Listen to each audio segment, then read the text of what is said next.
And the topic today about rare cases.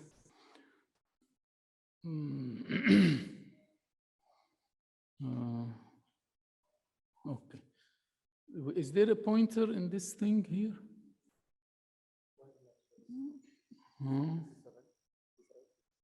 Pointer. It's not showing. Sorry. Okay. Oops. Go back. So the talk is about rare cases in pediatric hematology. And I've been practicing in the NMC Royal Hospital since 2018, the end of the year, basically. So we're talking about 3.5 years. And in our specialty, we have a share of our rare disease. Most of our conditions, for instance, pediatric cancer is 150 per million incidence. So this is to advance. No, this one. Okay. So I like to go over background of like refresher in physiology about the neutrophil development, the platelets development, number 3, and then each one is followed by a representative cases, and then about alpha thalassemia, which in this country, because of the Far East Asian and Filipino population, we are seeing much more of these conditions. So I have no relevant conflict. We start with the neutrophils. As you know, the polymorphonuclear, which ended up having only one nucleus with a lot of lobulation. Originally, it was thought to be. And there is filament attaching in the mature neutrophil. It has some granules. It's manufactured in the bone, go to the circulation, then to the through the vascular wall, goes to the tissues. It usually lives about 1 day, estimated, even after it exits from the vascular bed. Also, so we estimate that anywhere between 11 to 60 billion a day we have to make. So that's why when you look at the bone marrow, you see ME ratio. M is much higher. It's usually 2 to 1 as far as compared to red cells. And the new things are these 6 steps of how it can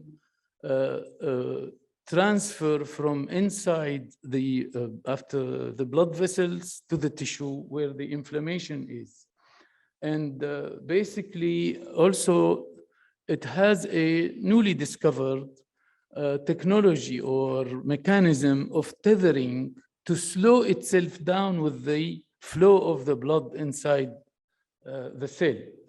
And what's interesting is that in step 6, which is the exit from the vessel, it can go also sometimes through the endothelial cell, which is interesting. And this is all because of ligands on the neutrophil itself and because of the chemokines attracting this cell to do that function. And this is representative how it becomes flat and how the selectin is used with the ligand to hook, and it goes through slow, then it starts the tethering to slow itself from and anchor better in order to finally exit. And newly discovered also is all the way in the bottom on the right is that we used to think once it exits, it cannot come back. But as it turned out, it does, some of them can go back. I put this slide, this is 21 mediators that attract. Each one is produced by a different kind of cell to attract the neutrophils. Of course, I'm not gonna go over it. And this is the corresponding ligands involving in the neutrophil migration. So we keep discovering those molecules. I put this slide because after it exits, it's fighting the bacteria. It has multiple mechanisms. One is the phagocytosis, which is now, you can see it on YouTube, how it digests, it includes the bacteria inside the granules and it digests it. It can also degranulate on the bacteria, but this is pathologically important, is that it's in the presence of bacteria, it produces fibers. And the fibers, the neutrophil gets stuck. And that has an impact on the cystic fibrosis. So if you see a child on the left side with cystic fibrosis, the mucosa is clean. By the time with repeated infection with both staph and Pseudomonas, eventually the neutrophil gets stuck in the process of neutrophil extracellular trap.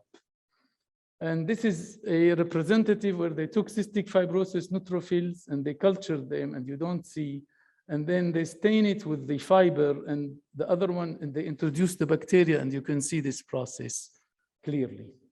Another thing we like to bring out to the general pediatrician is that there is no test in the world that can measure the total neutrophil in a human body.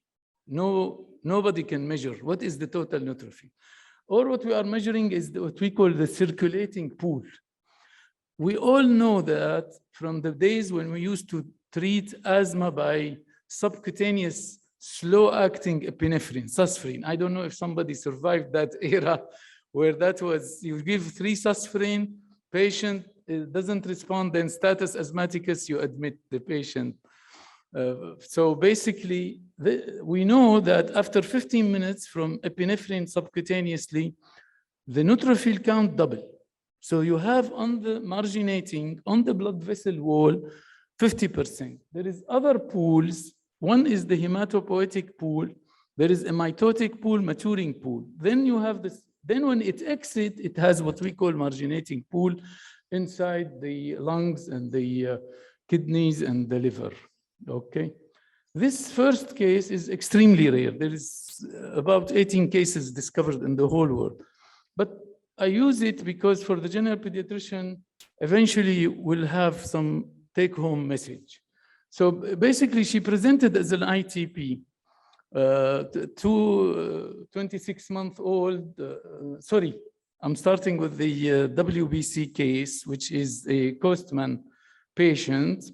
And they presented at an age where usually severe congenital agranulocytosis does not present, at 4 years and 7 months of age. His presentation was a massive abscess in the sacral area that the pediatric surgeon has to debride, and it was growing Pseudomonas and took so long with neutrophil discovered low at that time to clear that abscess, basically.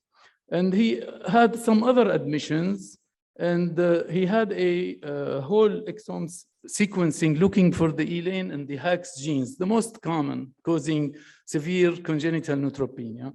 It was negative. So the patient eventually was diagnosed as severe by a bone marrow biopsy. And at that time, I looked up the references, and they said, until now, bone marrow biopsy, not the genetic, is the diagnosis for severe congenital neutropenia. Based on this, I prepared a report, and we tested his sister as a full match, and he got transplanted from his sister, basically. While we are waiting for the travel, he developed a middle ear infection that started on the left, then moved to the right. And he was managed in another hospital, and I can read the ENT note. It actually, they could not find the osseous, the ossicles that in the middle ear. They were all eaten up by a severe infection. So this is what you see in severe combined. You don't see an average mastoiditis or an average otitis. You see very invading. This is the bone marrow. It told me markedly reduced neutrophil with maturation arrest, metamyelocyte to myelocyte. This is very early arrest. So it is not likely to be autoimmune where they are being destroyed. More advanced technologies in looking at DNA in the transplant center showed us why this boy had this severe congenital. He had 2 heterozygous genes. One is de novo, started in the child, and the other one was found in the father. But it's actually, this one is usually dominant, but it was recessive in this case because the dad doesn't have severe congenital neutropenia. And this keratosis congenita, everybody knows it's another telomere. I'm going to present a case later about it. So it's a telomere disease that leads to bone marrow failure and lack of production or multiplication of the neutrophil counts. The other one is what we call BART syndrome, the top one, which is the de novo mutation. Please note the green triangle on the side, that all what we are discovering now are variants, especially in area where no genetic testing have been done.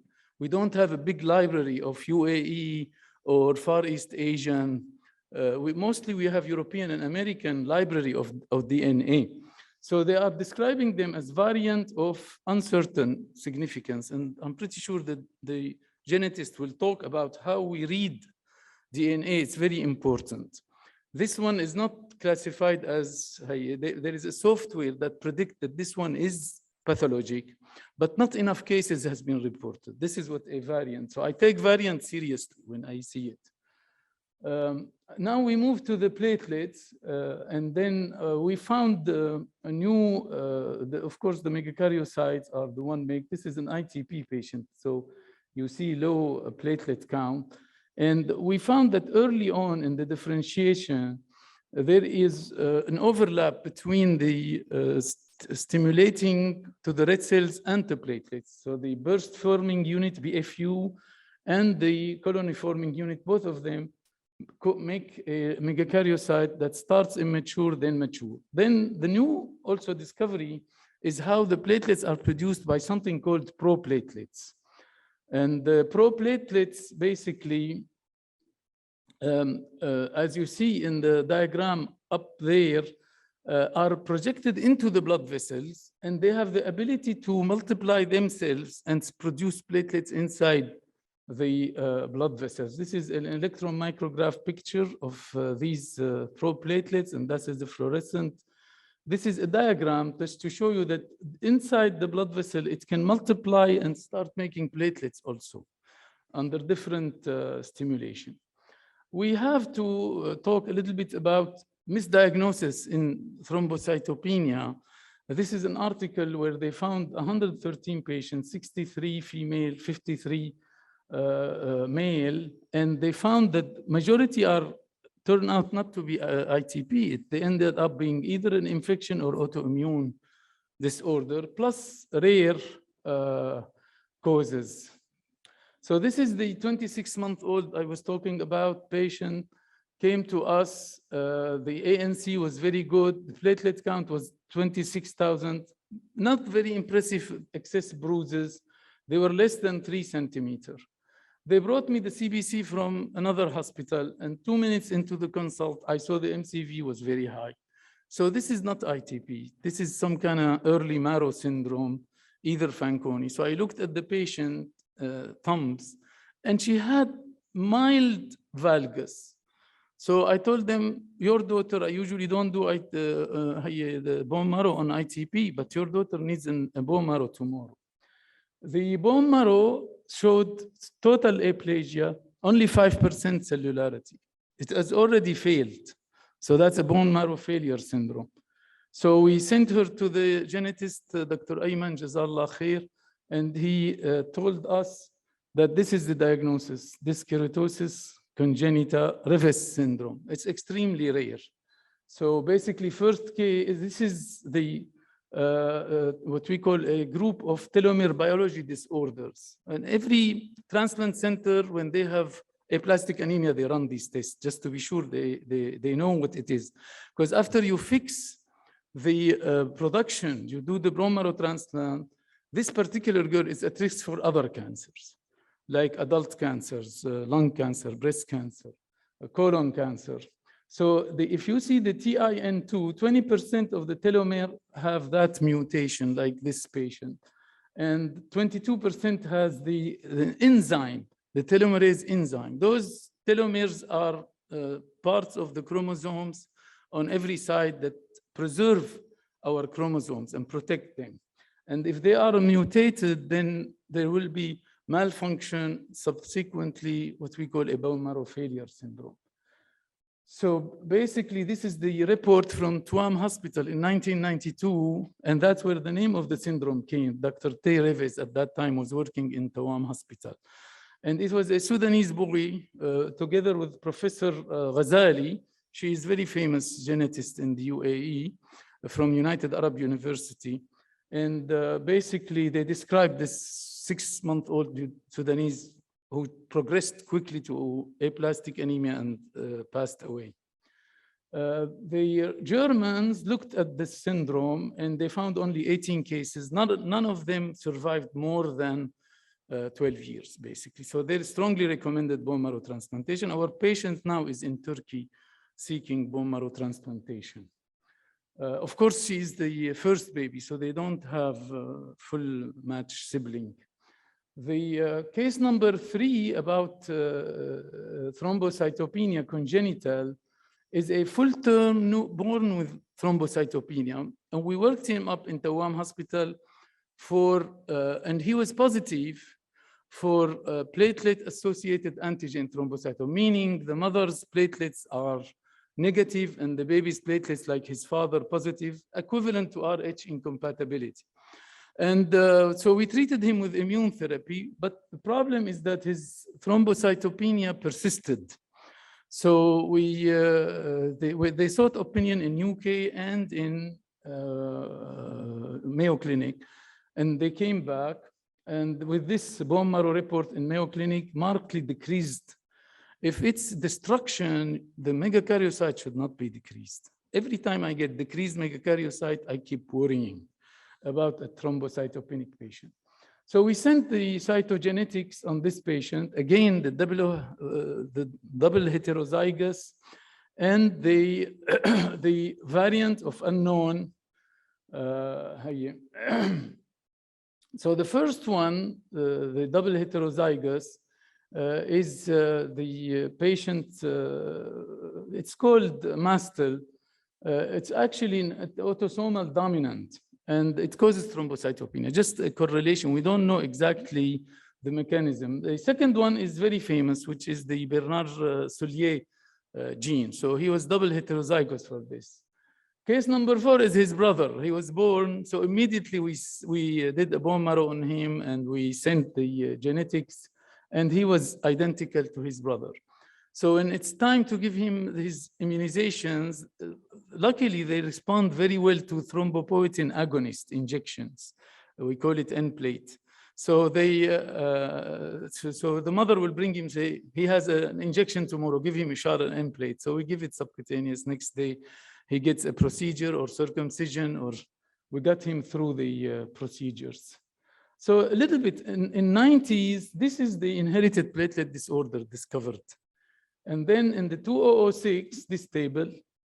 And now in 2017, we have all these genes, and each one is discovered by different technique of chromosome analysis, Sanger, the chromosomal analysis, high throughout sequencing, and it keeps increasing. This is trying to classify the congenital thrombocytopenia in a little different way. Like, is there a syndrome? Is it macro? Or is it normal or the large? Is it syndromatic or non-syndromatic? And the genes that are responsible, there is also associated with these articles an algorithm on how to follow these things. My last case, everybody knows this curve, is alpha thalassemia, and how our hemoglobin on chromosome 16 manufacture the 2 alpha genes. And there is syndrome, you have the silent carrier, which missing 25% of the genetics, 50 is TAL, then hemoglobin HZ, missing 75% of the genetics, and the hydrops. Our baby is the hydrops, the one I'm presenting, basically. And this is the electrophoresis that detect for you hemoglobin H, how it's detected. So this mother had a very, very complex OB history. And she had 2 hydrops, many lost pregnancies, and died baby after birth, did not survive. So the patient was referred to Corniche Hospital, which is the high risk, and received 2 intrauterine transfusion and 4 a post-delivery transfusion, then transferred to us. And the diagnosis is interesting in that she has on one side the C deletion. C is Southeast Asian deletion, which is the whole 2 genes are gone, very wide deletion. But on the father's side, she inherited the Adana. Adana is very unstable hemoglobin alpha gene production, as if she has none over there. So she is the equivalent of Hydrops fetalis. Now we are maintaining her. We are waiting for her to have transplant. We're maintaining her on regular transfusion, like a beta thalassemia major. This take-home message for the pediatrician basically is calculate the neutrophil count. Many labs in the UAE, they don't give you absolute neutrophil. They give you percentage. And we get a lot of referrals unnecessarily. And then please print the UK, I have it on my wall, the UK and the Harriet Lane normal neutrophil for every age, and even the monocytes. And then plot it. And then always look at the hemoglobin, all the 3 components. Look at the MCV. Depend on the peripheral smear. Your lab doctor know much more hematology sometimes from the pediatric hematologist. Your lab, so pick up the phone, call the lab. You know, pediatricians' busy schedule don't allow them to do that, but this is a very valuable interaction. And remember coagulation, immunoglobulin when you are dealing with the neutropenia cases. So basically, refer to pediatrician if you have large, firm lymph nodes, splenomegaly associated with a finding on the anemia or neutropenia. If it's not clearly iron deficiency anemia, especially normocytic, please don't call it iron deficiency anemia if it's normocytic. Now, some partially treated iron deficiency anemia look normocytic. And if there is, of course, low or high WBC, low ANC, high MCV, positive Coombs. Positive Coombs is not the domain of general pediatrician. And if there's any suspicion of atypical, they might call them atypical. Nobody called them blast. So basically, if you have a smear that's iffy, questionable in your lab, so refer to the pediatric hematologist. And if there is clear-cut hemolysis on the blood smear. Thank you very much.